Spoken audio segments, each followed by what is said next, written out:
Om Swastiastu. Assalamualaikum warahmatullahi wabarakatuh. Salam sejahtera bagi kita semua. Salam nama budaya dan salam harmoni.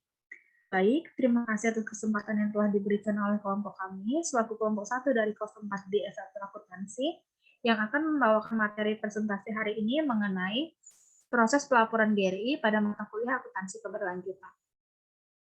Nah, sebelumnya kalian pasti sudah banyak mengenal maka baiknya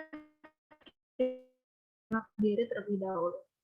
Nah, perkenalan saya sendiri yaitu ada Erika Alicia dengan NIM 2017 051094 dan keempat rekan saya yang pertama yaitu ada Komang Natia Rahayu dengan NIM 2017 051103, kemudian ada Kak Devi Arianti dengan NIM 2017 051110 dan kemudian ada Nikade Agustini dengan NIM 2017 051111 dan yang terakhir ada IKD Angga Ardiatma dengan NIM 2017 0511. Next. Nah, materi pertama akan dibawakan oleh saya sendiri yaitu mengenai siapkan rencanakan pelaporan perusahaan.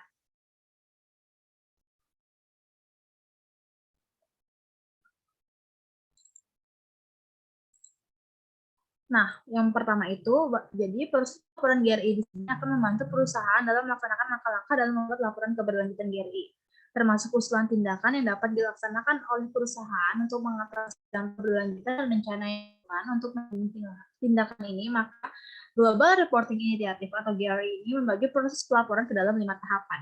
Yang pertama itu yang akan dijelaskan oleh saya sendiri itu mengenai siapkan rencanakan proses pelaporan perusahaan.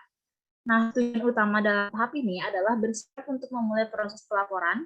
Adapun hal-hal yang harus dilakukan pada tahap ini adalah yang pertama yaitu pilih tim pelaporan keberlanjutan yang akan mengkoordinasikan proses pelaporan. Yang kedua, anggota tim pelaporan keberlanjutan harus mengetahui pedoman yang dengan orang-orang yang langsung terlibat dalam proses pelaporan. Yang keempat, tentukan apakah perusahaan akan menyelesaikan laporan pertama yang memenuhi persyaratan pedoman G4 GRI atau hanya menggunakan G4 sebagai rujukan. Yang kelima, agar memenuhi persyaratan G4, maka laporan perusahaan harus memenuhi kriteria sesuai baik inti atau komprehensif.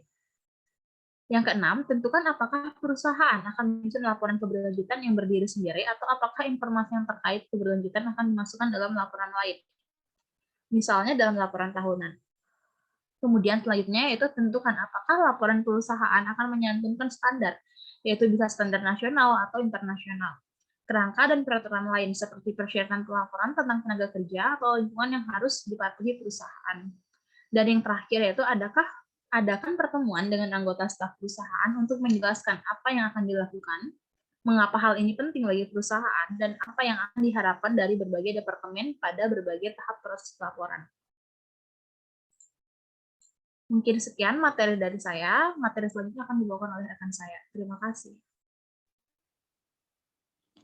Baik, terima kasih atas waktunya. Materi selanjutnya adalah tahap kedua dalam proses pelaporan GRI.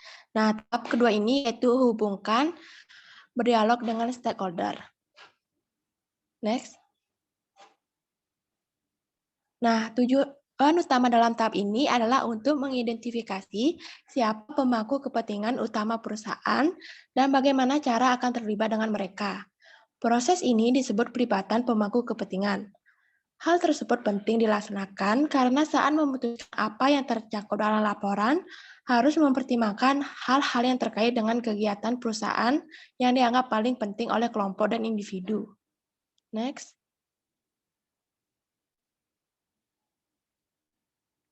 Adapun hal-hal yang harus dilakukan pada tahap ini, yang pertama sebagai permulaan, disarankan agar manajemen perusahaan memastikan bahwa manajemen perusahaan memahami prinsip pelibatan pemangku kepentingan. Yang kedua yaitu identifikasi pemangku kepentingan umum yang akan diajak berdiskusi oleh perusahaan dalam hal umpan balik tentang topik dan dampak keberlanjutan utama bagi perusahaan. Daftar awal topik relevan yang diidentifikasi oleh perusahaan pada tahap siapkan dapat berguna untuk menginformasikan keputusan manajemen tentang pemangku kepentingan utama. Yang ketiga yaitu pertimbangkan bagaimana perusahaan akan berkomunikasi dengan pemangku kepentingan. Saat menyiapkan menyiapkan pelibatan pemangku kepentingan, ada dua faktor penting untuk dipertimbangkan, yaitu tujuan konsultasi atau apa yang akan ditanyakan, dan format konsultasi atau bagaimana akan bertanya. Daftar awal topik yang mungkin relevan yang diidentifikasi oleh perusahaan pada tahap siapkan dapat berguna untuk menginformasikan keputusan tentang apa yang akan ditanyakan kepada para pemangku kepentingan utama. Konsultasi dapat dilakukan secara kelompok atau individu dan bertatap muka atau jarak jauh. Nah, bagaimana melibatkan pemangku kepentingan bergantung pada tujuan konsultasi, jenis pemangku kepentingan, sifat perusahaan, dan juga sumber daya yang tersedia. Dan yang terakhir yaitu hasil pelibatan pemangku kepentingan perusahaan adalah daftar topik keberlanjutan yang dianggap penting oleh pemangku kepentingan. Pelaporan keberlanjutan kemudian akan harus mereview daftar tersebut untuk memberikan rekomendasi kepada pembuat keputusan senior tentang topik yang akan dilaporkan. Baik, sekian materi yang saya bawakan. Untuk selanjutnya saya serahkan ke rekan saya. Terima kasih.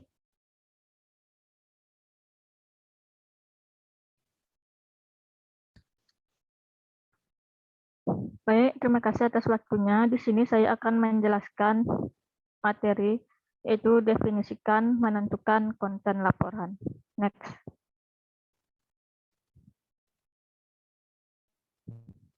Nah, tujuan utama dalam tahap ini adalah untuk mendefinisikan aspek-aspek material, apa yang penting, dan boundary, di mana hal tersebut penting untuk laporan perusahaan. Nah, di sini berarti mendefinisikan masalah yang sangat penting untuk mencapai tujuan keberlanjutan perusahaan, menanggapi kebutuhan informasi pemangku kepentingan, dan mengelola dampak perusahaan terhadap ekonomi, lingkungan, dan masyarakat. Dengan cara ini, G4GRI menempatkan konsep materialitas di pusat pelaporan keberlanjutan. Nah, materialitas adalah ambang batas di mana aspek menjadi cukup penting untuk dilaporkan. Next.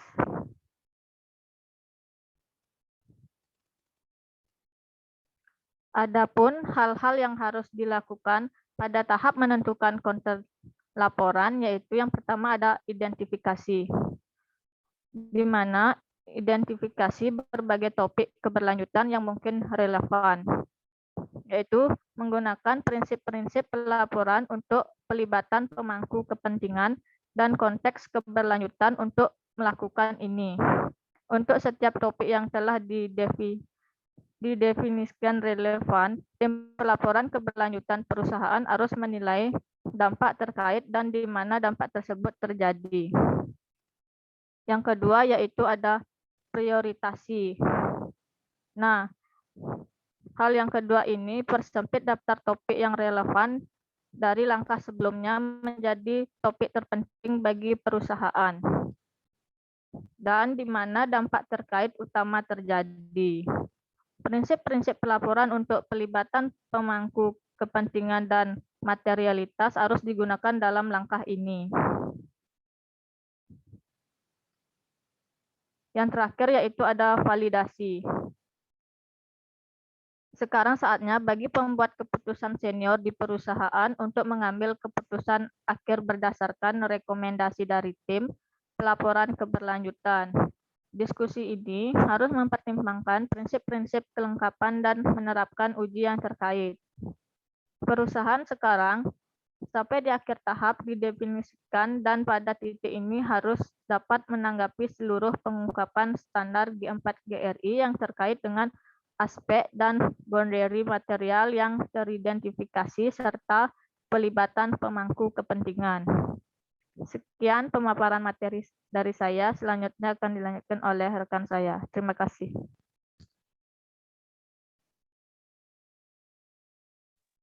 Baik, terima kasih atas waktunya. Di sini saya akan melanjutkan materi.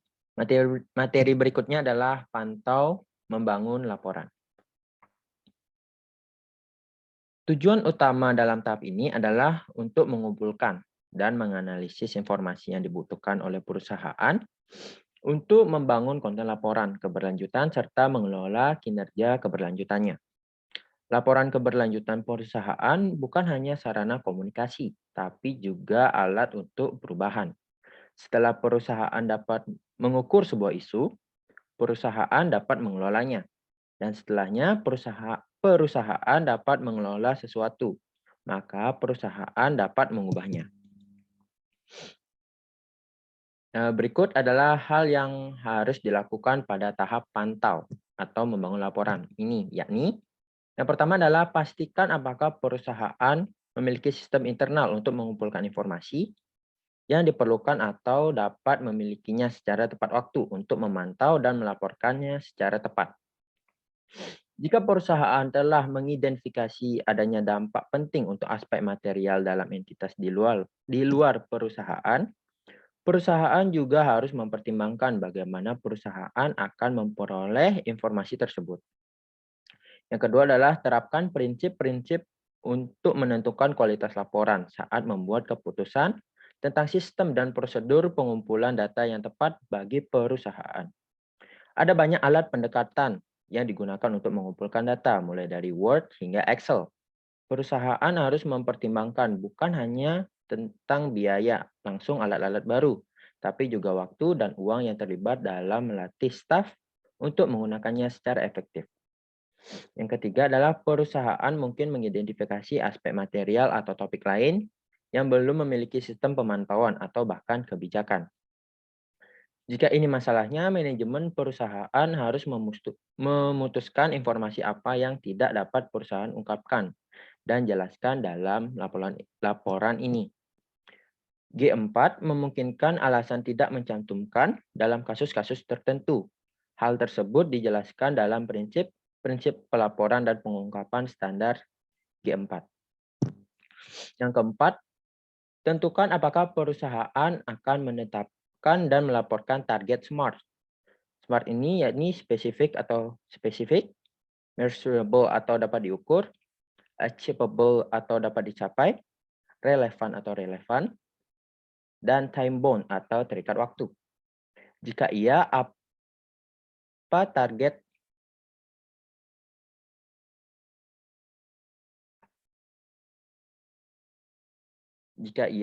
apa targetnya? Target ini bisa tentang kinerja perusahaan dalam aspek materialnya. Target ini dapat juga untuk meningkatkan atau memperkenalkan prosedur dan sistem baru.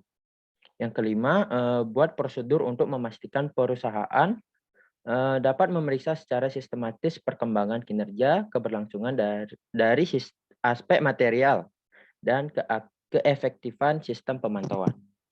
Sekian dari yang bisa saya sampaikan. Selanjutnya akan dilanjutkan oleh teman saya. Terima kasih. Baik, terima kasih atas waktunya.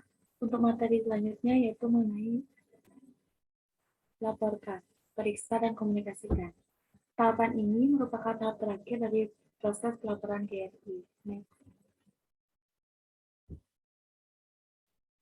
Dalam hal ini, tujuan utama dalam tahapan ini adalah untuk menyelesaikan laporan keberlanjutan yang kemudian diluncurkan kepada publik. Next.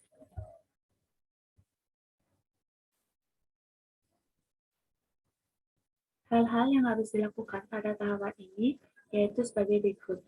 Yang pertama, kumpulkan informasi yang diperlukan untuk setiap titik data yang dibutuhkan untuk menanggapi pengungkapan standar G4.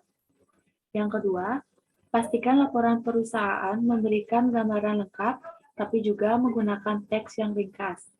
Pastikan bahwa ada tenggat yang jelas dan disepakati untuk umpan balik dan penandatanganan akhir. Yang ketiga, selesaikan indeks konten dengan menggunakan alat indeks konten GRI. Selanjutnya yang keempat, jika perusahaan memutuskan untuk menjamin laporan oleh asuransi eksternal, maka pastikan laporan tersebut menyebutkan dengan jelas pengungkapan standar yang telah dijamin oleh pihak luar atau dan mana yang belum pada kolom asuransi eksternal dalam indeks konteks.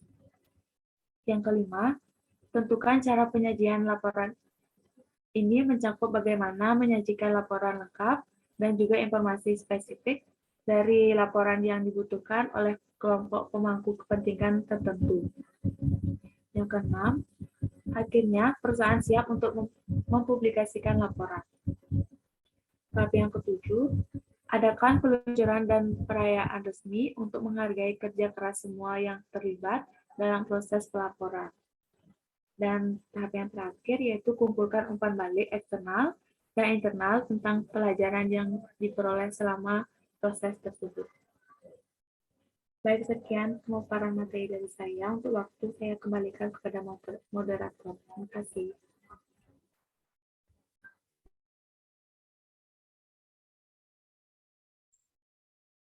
Baik, sekian presentasi dari kelompok kami. Mohon maaf apabila terdapat salah kata yang disengaja maupun yang tidak disengaja, karena tadi diawali dengan salam, maka alangkah baiknya diakhiri dengan salam juga. Om Santi Santi Santi Om. Wassalamualaikum warahmatullahi wabarakatuh. Salam sejahtera bagi kita semua. Salam nama budaya dan salam harmoni. Terima kasih.